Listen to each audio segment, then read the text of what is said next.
Hi and welcome everyone. Today we are going to talk about the books that I've read this winter and in a slightly different format, I would say, because unfortunately my camera broke like 2 weeks ago and I had to get creative. And lately I've been seeing this kind of video essays on YouTube, which are so cool, and I immediately fell in love with them. And I wish I was this cool to do a video essay and to talk about cool topics, but unfortunately, well, not unfortunately, but I will be talking about the books that I've been reading. Um, I still hope to finish Anna Karenina before March starts, and I think I may be able to do this because I only have like, I don't know, 60 pages left, so it's doable. But to the six books that I've read so far, let's start with the first book, which is This Infinite Threads by Tahir Mafi, the second book of this Wooden Kingdom series, and the first book club pick this winter. Quick summary: Eliza is taken away by Cyrus, and Kamran is left behind to face loss, betrayal, and responsibility as his kingdom collapses. Also, the novel sets a foundation for a enemies to lovers romance, which unfolds over 2 days max. And this is kind of it. My opinion is that it all happens way too quickly, and 400 pages for 2 days are a little bit too much. Nevertheless, Mafi can set the scene perfectly, but in my opinion, she's not as strong at dialogues. There's just, even though Cyrus knew her, still their romance kind of don't make sense. And we kind of lost track of Kamran, which made me a little bit sad because I was fond of his and Alizea's relationship or forbidden love romance. And he kind of got lost in this book. Which I didn't like at all. I cringed a lot, but I giggled at some parts, but they just weren't enough for me to find this book this good. So we're still going to read the other two books because I think there are four in this series, just to kind of see where it goes. As for now, I gave this book a 3 stars, which is a lot, but maybe only because I had a lot of fun talking with my friend about this book. So the next book is Winter by Ali Smith. I bought this book only because I liked the cover. I found it at the airport shop and it was the only book that looked beautiful. I didn't know nothing about this book. I didn't know nothing about Ali Smith. So when I first started reading this book, I was confused. Um, the novel follows Sophia, a retired wealthy businesswoman who starts seeing visions of a floating child's head. Yeah, weird. Her son Art recently broke up with his girlfriend and brings home Lux, a stranger he paid to be his girlfriend over the holidays. Later comes Iris, Sophia's sister, who is the opposite of her sister, and together they spend the holidays, Christmas. I actually read this around Christmas time. Like I said, it was weird at the beginning because the writing style is a little bit chaotic. It's non-linear, I think is a jump from future to present to past very quickly, and it was difficult at times to follow along, but after a couple of pages, you kind of get used to it. Nonetheless, this chaotic way of writing actually made a lot of sense as it created some kind of distance and chaos, perfectly reflecting the characters. The book is full of topics like refugees, racism, Brexit, and family dysfunction, nuclear threats, loss of identity, but also a lot of emotions like anger, resentment, and some kind of admiration also. I didn't find the topics to be too much or too heavy. Iris, Sophia's sister, is the opposite of her, and Sophia grew up to become an adult who tried everything just not to become like her sister. This is the impression that I've got from her. She had a lot of resentment for her sister, and I think also a lot of anger because Iris just moved out of their parents' house and tried to get her way in the world. But also, I think she resented Art, who is the product of an affair, I think. But ironically, Lux, the stranger, the one who was paid to be there, kind of was the glue for this family and brought them closer together. There's a perfect quote from Ali that I think puts this whole idea of what winter means in this book perfectly. It goes like, that's what winter is, an exercise in remembering how to still yourself, then how to come pliantly back to life again, an exercise in adapting yourself to whatever frozen or molten state it brings you. And I think the family, Sophia, Art, and Iris, can speak much about looks. We're a long time frozen, and there are things happening during those holidays that are very eerie. But nevertheless, as winter passes by, and they all try to have a relationship to one another, um, which I found beautiful. I gave this book 3.5, 3.75 stars of 5, which I don't know, maybe I have to reread it. But as for now, I didn't hate it, but it wasn't the best book that I've read this winter. The next book is The Housekeeper and the Professor from Yoko Okawa. Ogawa? I don't know.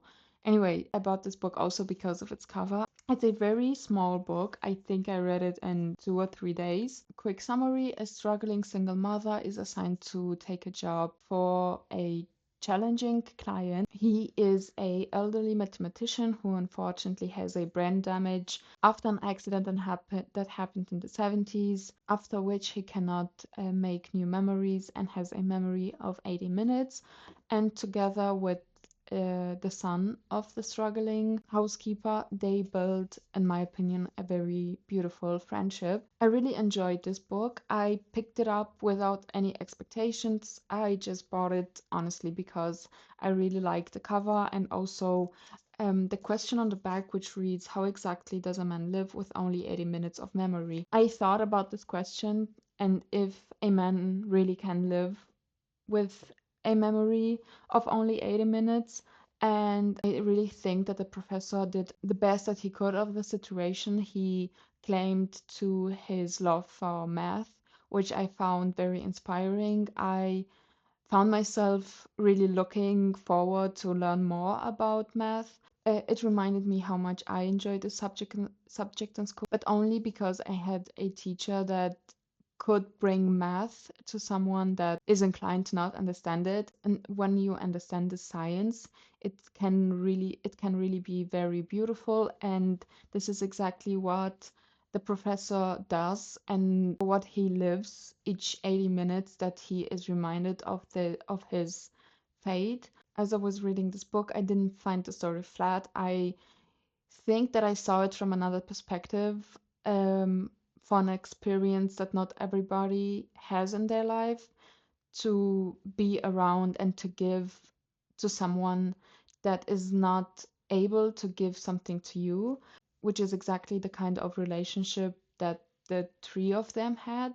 Well, not the mother and the son, but because the professor couldn't give anything due to his condition and that he forgot every 80 minutes who the people in his house were, like the son and the housekeeper.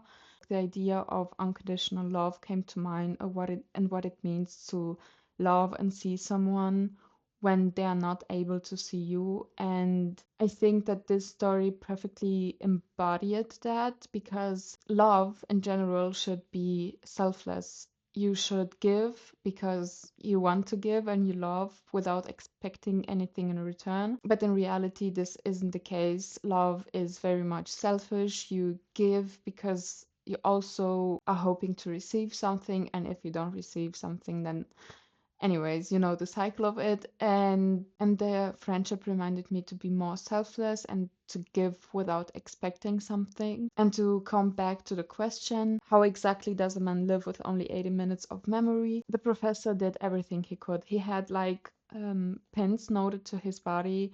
One note said, I only have 80 minutes memory. The other said, this is the housekeeper and her son, and so on and so forth. In my opinion, he really lived in the moment because he had a passion math to which he could return every time and be in the present. He also used math to kind of express his feelings, his love for someone, and I found it very beautiful. Are some kind of questions left for me.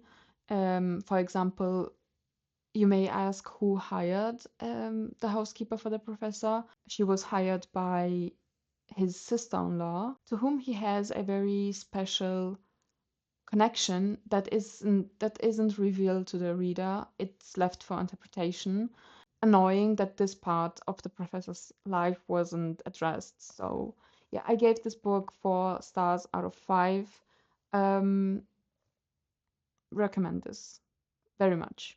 Not when you hate math, though. Now we're coming to the new year, and I started it with Hong Kong the Vegetarian as a book club pick. I'm just going to read the backstory. Young Hae and her husband are ordinary people. He is an officer worker, she's a dutiful wife. But their marriage is interrupted when Young Hae, seeking a more plant like existence, commits a shocking act of subversion. She refuses to eat meat, thus beginning a disturbing and thrilling psychological drama about taboo, desire, rebellion, and fantasy. This book has 3 chapters. The first one, we are seeing Young Hae's life through the eyes of her husband. The second one, and the last chapter, through her eyes of her sister. The first 2 chapters were disturbing to me. In every part of the world, there is a disturbing obsession for sex, and I think that majority of this disturbing idea comes from men. For example, both of the men are obsessed with the sisters, but like swapped, which is like Young Hae husband is a misogynistic man. He is disgusting. He made this love never find me, made this man never find me. I don't know who they think they are, to be honest. Bigger problem is how women and their body are seen, and it made me very sad the way the first 2 chapters described Young Hae's life. None of the people around her really cared to understand why she wants to stop eating meat. And then I also talked about the I don't want to be a burden and please don't be a burden to me society in Korea, and also I think in many other countries as well. It's just very sad because, for example, Young Hae's mother cared about nothing. She only wanted her daughter to not be a burden, not to her own husband and not to her family. We are also introduced to the traumas that Young Hae experienced in her life, like being beaten by her dad or seeing very disturbing graphical actions. I don't know how to call it. Yeah, with her brother-in-law, her sister, and they had a very weird marriage. She worked very hard while he was an artist, kind of free-spirited, and his art was very weird. He dreamed and fantasized about sleeping with his sister-in-law, and she was at this point at a very vulnerable place in her life, and he just took advantage of it, to the point where Young Hae Young Hae's sister found them together in bed, and Young Hae was admitted to a psycho award, I think. Please forgive me if I pronounce it wrong. And there the state of Young Hae seemed to go downwards very fast. She really, really wants to be a three. I can pronounce this word. 3 and 3. 9. 3 and 3. I don't know. She really, really wants to be a tree and to be one with the nature. And Young Hae's sisters is the stereotypical older sister. She takes care of everyone. She is with Young Hae when she is left by everyone, her husband and her parents and her family. And I gave this book a 4 stars. It was very disturbing to read the first 2 parts. Like I said, the second part was pornographical. Just it's still very important, I think, because I don't know very much about the Korean culture, but what I do know is not always for the benefit of the woman. So yeah, it was a very, very good read. The next book that I also don't think I will do justice is Be Aware of Pity from Stefan Zweig. I'm also just going to read the summary on the back of the cover. Who would have thought who would who would have thought? You know how I feel right now? Like the Killian Murphy meme? Anyways, who would have thought that the great military hero Captain Hoffmiller, that living monumentum to his own courage, would have anything burdened his soul? But when he reveals his story, it is not one of bravery but tragedy, a simpler blunder at dance from which disaster grows, ruining life with his weak, foolish.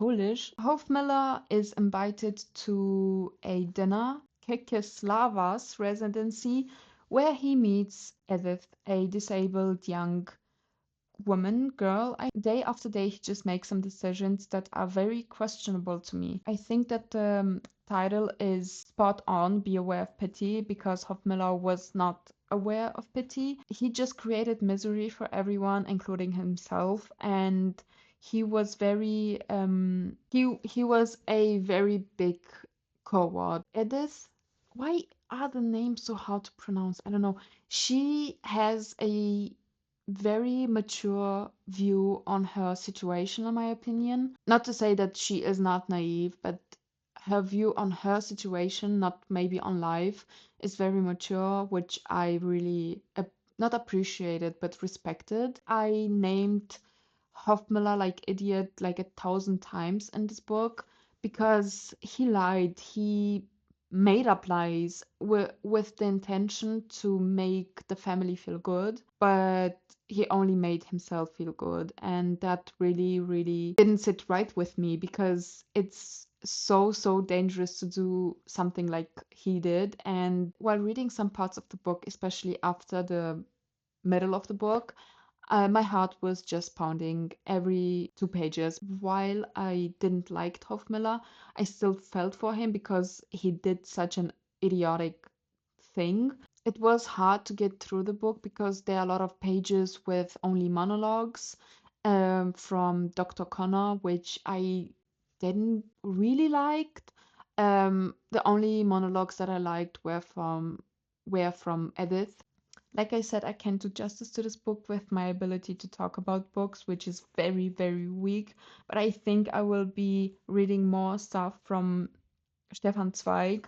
And I gave this book 5 stars. The last book that I finished, well, I hope this is not the last book. I hope that I'm still going to finish Anna Karenina this winter still, is Wuthering Heights from Emily Bronte. This was the first book pick from my second book club. We wanted to read it specifically because the film was coming out, and I really loved this book. I really, really loved everything about it, the way it was written. I read this book in German because I bought it many years ago and only read it now without knowing how much I would love it. I also watched the film and I will say my 2 cents to this also, but it was genius written because someone told you something that someone said about someone. And this kind of narrative I've never read. Not that I read 1,000 books, but it was very interesting. It put the whole story into perspective, which made you think about the characters and the story in itself a little bit more, and to kind of tell the story with the grain of salt. I think with books written a long time ago, I have problems with um inter-family marriages and relationship, but I have to remind myself every time that this was something that was okay, I think, back in the days. The most annoying aspects of the book for me were that Dean thought she was better than everyone else. I don't know why her story isn't very much put out there, mainly because she is the storyteller. I didn't feel really sorry for the Lintons, especially for Isabel, because Heathcliff just said his truth from the start, and she was, I don't know, blinded by this beautiful man. Yes, about the film. I didn't hate the film. I see and agree with the critics, and I see the problems. For me personally, I think that I don't know where they got it from, but the character Dean was more understandable for me. You could have sensed it in the book also that she may be jealous of Catherine or may be in love with Heathcliff, and hoped that some days the she and Heathcliff will come together because there are nobodies. Um, but I think that in the book, but I think that in the movie it became more clearer to me. The movie was visually very beautiful. I don't want to argue about that. I expected a lot worse from the movie, to be honest, the way everyone has been talking. But it wasn't that bad, to be honest. I don't know. I didn't hate it. I gave it 3 stars on Letterboxd. Also, I gave this book 4.25 stars out of 5, which, I mean, if I gave this book 5, I think I will give this one 5 as well because I did enjoy those two very much. I hope I will see you tomorrow or in a couple of days to talk about Anna Karenina. Well, now don't expect from me any analysis or something like that. I'm just telling you my personal feelings and opinions. They may be silly, they may be dumb, but and I hope you enjoyed this new concept. Did I say that my camera broke? My camera broke. Yeah. After 3 months and a couple of days, on 28th of February, I finally finished Anna Karenina, and I loved this book so much. I think that I took too long to read this book without really investing myself in the time that I took into reading the book. Even though it is a very, very big book, every page was worth reading, in my opinion. It is a fascinating story with so many characters. There were a lot of characters, but it was in such a way written that you didn't get lost. And it amazed me because I took so much time reading it. You may think that you will forget the characters, but they were so rich. I am a little bit scared talking about this book, so I will read to you the summary of the book from the cover. Anna is desperately pursuing a good, moral life standing for honesty and sincerity. Passion drives her to adultery, and this flies in the face of the corrupt Russian bourgeoisie. Meanwhile, Konstantin Levin is struggling to reconcile reason with passion, espousing a Christian anarchism that Tolstoy himself believed in. Why was this the hardest thing to read?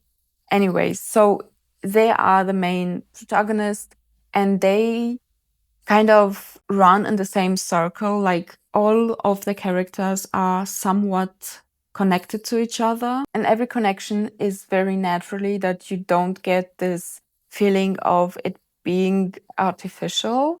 The main point is that Anna is having an affair with Vronsky, and she doesn't really love her husband anymore and wants to be with Vronsky. But the society back in the days didn't approve women getting a divorce, even though this existed.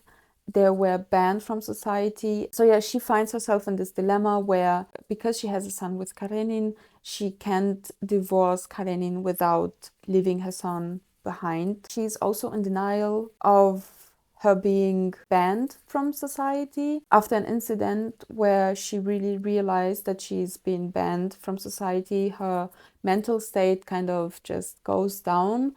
And on the opposite, there's her brother who cheats openly, and he is at his peak, so to say. He, as a man, obviously doesn't have the same consequences as his sister. It's also very interesting that every couple, so to say, every friendship has its own theme.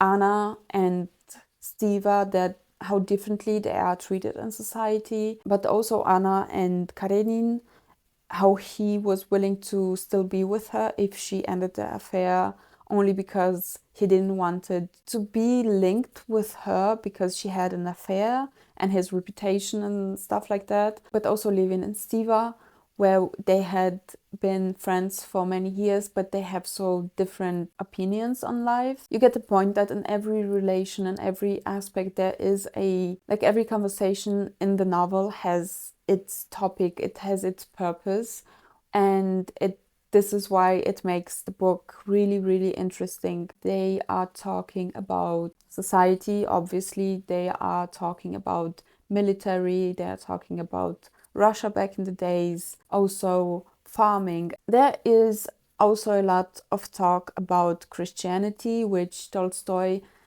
also struggled himself with. Levin is also very much based on Tolstoy himself. I didn't know that. The last 30 to 50 pages of the book really gets interesting because there's nothing really happening in the storyline, but Tolstoy is kind of just writing like in a diary through his character Levin. It was a little bit of a identity lost, of self lost speech. I don't know. But anyways, I finished this book. I just did and watched the movie a second after, and I loved it also. It was perfectly filmed. I also loved that the way Anna's life was created was a little bit not artificial, but somehow staged. Is it the right word?